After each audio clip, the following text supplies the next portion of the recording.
அதிலவே பிளட்டிலே negative group உள்ளவர்கள் அப்படி போயிட்டு ஆப்போசிட்டாக இருப்பாங்க.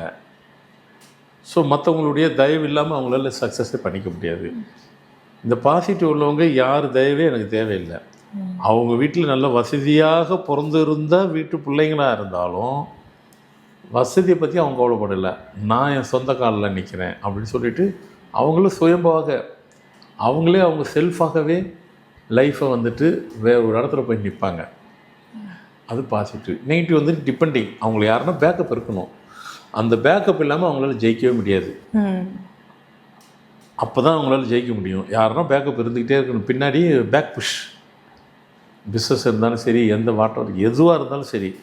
அதே நேரத்தில் டிசீஸும் பார்த்தீங்கன்னாக்கா, அப்போ பாசிட்டிவ் உள்ளவங்களுக்கு டிசீஸே வராதா அப்படின்னாக்கா, பாசிட்டிவ் உள்ளவங்களுக்கு டிசீஸும் வரும், ஆனால் க்யூர் ஆயிரும். நெகட்டிவ் உள்ளவங்களுக்கு டிசீஸும் வரும், க்யூர் ஆகிறதுக்கு கொஞ்சம் டஃப் டைம் எடுத்துரும்.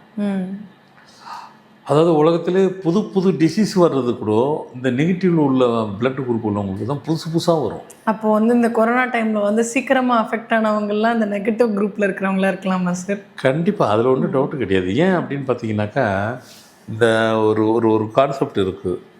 இந்த கொசு கூட வந்து பார்த்தீங்கன்னாக்கா அதிகம் யாரை கடிக்குதுன்னு பார்த்தாக்கா இந்த கான்செப்ட் தான்.